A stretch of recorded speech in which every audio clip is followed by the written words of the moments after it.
నిన్న జగన్మోహన్ రెడ్డి గారు మాట్లాడుతూ ఈరోజు ప్రజల్లో కూటమి ప్రభుత్వం మీద వ్యతిరేకత వచ్చింది, జగన్ ఉంటే మనకు మంచి జరిగేదనే చర్చ ప్రతి ఇంట్లో మొదలైందని చెప్పేసి మాట్లాడుతూ ఉన్నారు. ఎలా అనిపిస్తుంది అసలు జగన్ గారి వ్యాఖ్యలు? కరెక్టేనండి. చంద్రబాబు గారు గాను జగన్మోహన్ రెడ్డి గారు వ్యత్యాసం కరెక్ట్గా చెప్పాడండి. గత జగన్మోహన్ రెడ్డి గారి ప్రభుత్వంలో అన్ని హత్యలు, మానభంగాలు, రేపులు, రాష్ట్రంలో అశాంతి లేకుండా చేసిన ఆ పాలన కంటే ఇప్పుడు కూటమి పాలన, చంద్రబాబు గారు పాలన రెండు బేరీజ్ చేసుకుంటున్నారు. అందుకే ఆయన పాలన గొప్పగా ఉందని 11 సీట్లు ఇచ్చారు. కానీ రేపు ఆ 11 కూడా వస్తాయో లేదని ప్రజలు చర్చించుకుంటున్నారు. నీవు ఈ రాష్ట్రంలో జరుగుతున్న మంచి పథకాలు, మంచి జరిగిన సంక్షేమ కార్యక్రమాలు వదిలిపెట్టి బటన్ నక్కని రాష్ట్రాన్ని అప్పులమయం చేసావు. ఆ పరిపాలన కంటే ఈ పరిపాలన చాలా చక్కగా ఉంది. నిరుద్యోగులకు ఉద్యోగాలు వస్తున్నాయి. రాజధాని అమరావతి ప్రాంతాన్ని సస్యశ్యామలం చేయడానికి, అలాగే లోకేష్ బాబు గారు ఇతర దేశాల్లో వెళ్ళి మంచి ప్రాజెక్టులు తీసుకొస్తున్నాడు. ఇటీవల విశాఖపట్నంలో గూగుల్ సంస్థను తీసుకొచ్చిన మొట్టమొదటి మనగాడు రాష్ట్రం ఏదంటే అది మన ఏపీకే దక్కింది. అది లోకేష్ బాబు, చంద్రబాబు గారు కూటమి ప్రభుత్వానికే దక్కింది. మరేంటండి, ఒకవైపు ఏమో విలువలు విశ్వసనీయత అంటే వైఎస్ఆర్సీపీ పార్టీ, అవినీతి అంటే తెలుగుదేశం పార్టీ, కూటమి ప్రభుత్వం అని చెప్పేసి మాట్లాడుతున్నారు జగన్మోహన్ రెడ్డి.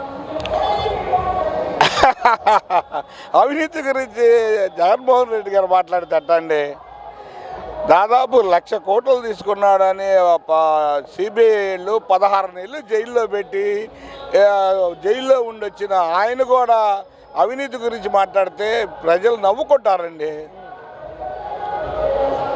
నేడు ప్రభుత్వం ఇవాళ మహిళలకి, ఎవరు ఈ దేశంలో చేయని మహిళలకు ఉచిత బస్సు పెట్టి ప్రతి ఒక్కరికి, అటు ఉద్యోగస్తులకి, ఇటు స్త్రీలైన ఉద్యోగస్తులకి, విద్యార్థులకి, ముసలోళ్ళకి ఓ ఉచిత బస్సు ప్రవేశపెడతామే కాకుండా వినూత్నంగా వికలాంగులకు కూడా బస్సుల్లో వాళ్ళు ఎక్కడికైనా హాస్పిటల్కి వెళ్ళాలన్నా, వాళ్ళ బంధువుల దగ్గరికి వెళ్ళాలన్నా, వాళ్ళ పెన్షన్ తీసుకోవాలన్నా, ఇవాళ వికలాంగులకు కూడా బస్సులో ఫ్రీ బస్సు ప్రవేశపెట్టిన ఘనత కూటమి ప్రభుత్వం, అది చంద్రబాబు గారికి దక్కిందండి.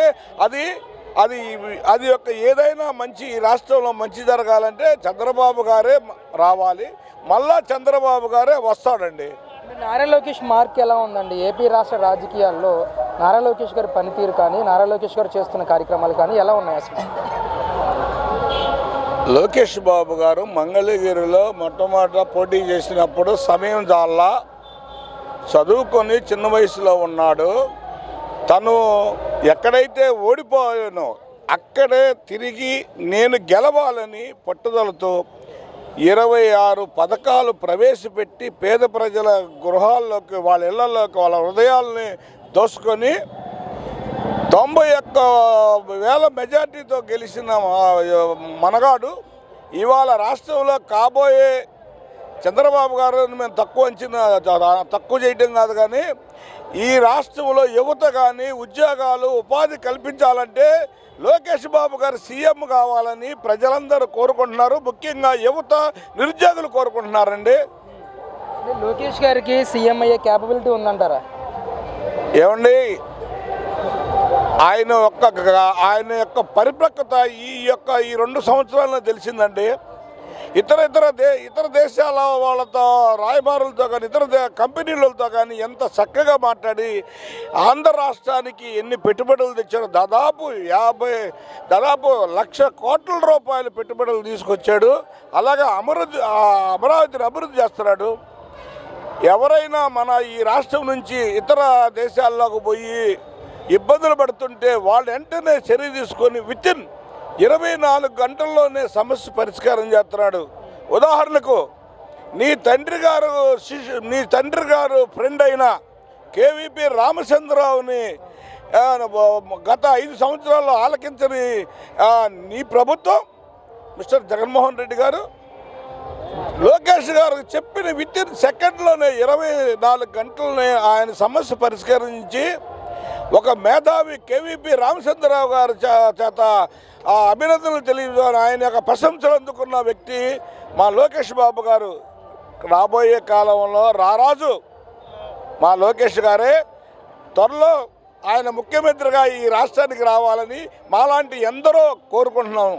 అంటే నిన్న సడన్గా ఒక గవర్నమెంట్ స్కూల్కి వెళ్ళి ప్రభుత్వం ఏర్పాటు చేస్తున్నటువంటి మధ్యాహ్న భోజన పథకాన్ని ఆయన చెక్ చేయడం కానీ, ఆ స్కూల్లో పరిసరాలు ఎలా ఉన్నాయో చెక్ చేయడం కానీ, ఇదంతా చూసినప్పుడు ఏమనిపించింది అసలు? ఒక మధ్యాహ్న భోజన పథకమే కాదండి, ప్రతి ఒక్క విషయాల్లో ఇన్వాల్వ్ అయ్యి ఈ రాష్ట్రానికి ఏమి కావాలి, ఏం అభివృద్ధి కావాలి, వాళ్ళకి మనం ఏం చేస్తే వాళ్ళకి అభివృద్ధి చెందిద్దని చెప్పి, అలాగనే విద్యలో మంగళగిరి ప్రాంతంలో కాదు అన్ని సౌకర్యాలతో ఇంటర్నేషనల్ స్టాండర్డ్తో నిడబర్రు గ్రామంలో ఒక చిన్న మారుమూల గ్రామంలో 23 కోట్లు పెట్టి బ్రహ్మాండమైన స్కూల్లో నిర్మించి దాన్ని ఆదర్శంగా తీసుకోవాలనే ప్రయత్నంలో ఉన్నారు. దీన్నే ప్రతి ఒక్క జిల్లాకు ఒకటి పెట్టాలని తర్వాత ఆలోచనలో ఉన్నాడు. ఆయన విజన్ ఈ రాష్ట్రానికి అవసరం. నీ పరిపాలనలో డోర్ వేసుకొని ఇంటి నుంచి బయటికి రాకుండా నీవు తాడేపల్లి ప్యాలెస్లో ఉంటే ఆయన ప్రతి ఒక్క గడపకి వెళ్ళి, ప్రతి ఒక్క పట్టణానికి వెళ్ళి, ప్రతి ఒక్క దేశానికి వెళ్ళి నా రాష్ట్రానికి ఏమి కావాలని చెప్పి తెచ్చి అనేక నిధులు తీసుకొచ్చి ఆంధ్ర రాష్ట్రాన్ని సత్యసేవలు చేస్తున్నాడు. ఆయన నాయకత్వము రేపు మాకెంత అవసరం. ఆయన్ని తొందరలో ముఖ్యమంత్రి చేయాలని మేము కోరుకుంటున్నాం సార్. ఇక్కడ మంగళగిరిలో పరిస్థితి ఏంటండి? అసలు మంగళగిరిలో ఎలాంటి మార్పు తీసుకొచ్చాడంటారు మీ లోకేష్? మంగళగిరిలో పోటీ చేయడానికి భయపడతారండి వైసీపీ వాళ్ళు కానీ ఎవరైనా కానీ. లోకేష్ బాబు గారు చేస్తుంది అత్యున్నతమైన పథకాలు మంగళగిరిలోనే. ఇదొక మోడల్ నియోజకవర్గం చేయాలని చూస్తున్నాడు. అటు కుప్పంలో కానీ, ఇటు హిందూపురంలో కానీ, అటు పులివెందుల్లో చేయని అభివృద్ధి కార్యక్రమాలు 2 సంవత్సరాలనే చేసి చూపిస్తున్నాడు. ఉదాహరణకి మహిళలు ప్రయాణికులు ఇబ్బంది పడుతున్నారని వాళ్ళ కోసం ప్రత్యేక టాయిలెట్లు ఏర్పాటు చేసి ఉచిత టాయిలెట్లు మెయిన్ సెంటర్లో ప్రజలకు ఇబ్బంది లేకుండా ఇబ్బంది వస్తున్నాడు. అలాగే దాదాపుగా 2,000 కోట్ల రూపాయలు అండర్ డ్రైనేజ్ ఏర్పాటు చేస్తున్నాడు. అలాగే కొన్ని వందల సంవత్సరాల్లో ట్రాఫిక్తో ఇబ్బంది పడుతున్న తెనాలి రోడ్డుని అభివృద్ధి చేయడానికి కంకణం కట్టుకున్నాడు. అన్ని మతాలను గౌరవించాలని కబర్స్థాన్లను కూడా దాన్ని పాడు చేయకుండా దాని మీద అండర్ బ్రిడ్జి వేసి వాళ్ళ ముస్లిం మనోభావాలను కూడా గౌరవిస్తున్నాడు. అటువంటి ఘనత ఆయన కొద్ది 2 సంవత్సరాలైనా ఉందంటే, ఈయన పరిపాలన ఒక 15 సంవత్సరాలు, ఈయన ముఖ్యమంత్రిగా 15-20 సంవత్సరాలు ఉంటే ఈ రాష్ట్రం మరో సింగపూర్ లాగా తయారైద్దని మేము కోరుకుంటున్నాం సార్.